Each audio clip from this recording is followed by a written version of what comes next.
you guys loved when I unboxed a rare Wimpy Kid book. I actually did 3 in the past now, with the first one being a different translation of the original Wimpy Kid book. The second one was a different cover for the do-it-yourself, and the third one was a Wimpy Kid leather-bound book, and it was also signed by Jeff Kenny. That one was probably the most rare, but you guys wanted another one so badly that I had to find another rare one. And I will say, this one is rare. Ever since I made the original video, this is the book I wanted to make it about, but I can never find it. Let's open this up and I'll tell you all about it. So this is what it came in. It actually has another Wimpy Kid book inside, but I don't need that. Let's open this up.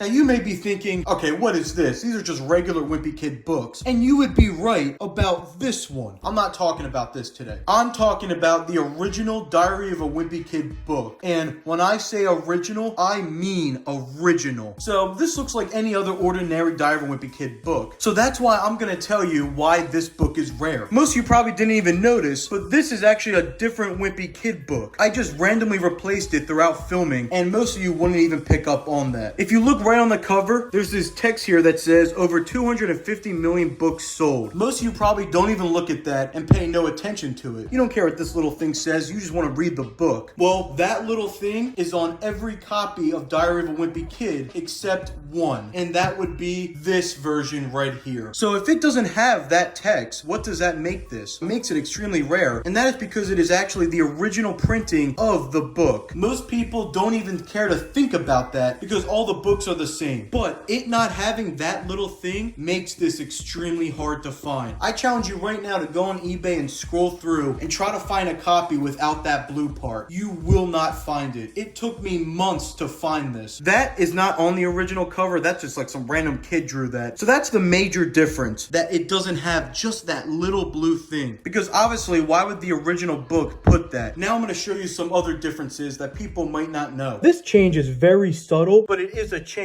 If you look at Greg on the original, he looks a little bit more stretched out, but on the new one, he's more skinny. I'm not really sure how to describe it, but this is the classic look and the one I remember. And when you look at the new one, you can definitely tell it's updated at least a little bit. And the line on this even looks more bold, like it has a thicker line than on the new one. Let's take a look on the back. Right away, the biggest difference is it doesn't have all the books listed. So on every Wimpy Kid book now, they always put all the other books, but obviously with this being the original, how would they even possibly do that? On the top, the picture is the exact same. This is what I find the most interesting. The text is completely different. So what I'm going to do is go through each of them and read them right now. I think it's worth taking a look at. So first, we'll take a look at the original. Being a kid can really stink, and no one knows this better than Greg Heffley, who finds himself thrust into middle school where undersized weaklings share the hallways with kids who are taller, meaner, and already shaving. In Diary of a Wimpy Kid, author and illustrator Jeff Kenny introduces us to an unlikely hero, as Greg says in his diary. Just don't expect him to be all Dear Diary this, Dear Diary that. Luckily for us, what Greg Heffley says he won't do and what he actually does are two very different things. Let's take a look at the new one. Greg Heffley finds himself thrust into middle school where undersized weaklings like him share the hallways with bigger kids who are already shaving. But nothing scares Greg more than a moldy piece of cheese on the blacktop. Can he and his best friend Riley Jefferson make it through the year without getting the cheese touch? On this one, it says nothing about the cheese touch, but as time went on, that became a very popular thing, so they included it on the newer copies. I find that to be almost the most interesting part, is the different backs. Also, I guess we could take a look at how much they were. The original used to cost $12.95, and now for the exact same book, it costs $14.99. On the inside, there's a pretty big difference right in the opening. So you open this up, and this is how they all look nowadays. You got all the characters and every book listed. I think you know where I'm going with this. In the original, however, because it's the first one, there's nothing listed. That's pretty funny to see that. I'm so used to that being filled in with all the other books. And then as for the rest of the book, there's nothing different. I might as well say this too. There's also another version of the original Wimpy Kid book called the Wimpy Kid Cheesiest Edition or something like that. I didn't even feel like buying that, so I just went to Barnes & Noble and filmed it there. But basically, it's the exact same book, besides it says Cheesiest Edition on it. The side of the pages are yellow, and then the back of the book is a little different from these two. Also, there's a page in the front where it says a bunch of stuff. I didn't even read it, and Jeff Kenny signed it. Although I would still say the leather-bound one is more rare, this one still is hard to find and a cool collector's piece if you're a Diary of a Wimpy Kid fan. Make sure to subscribe, and I'm out.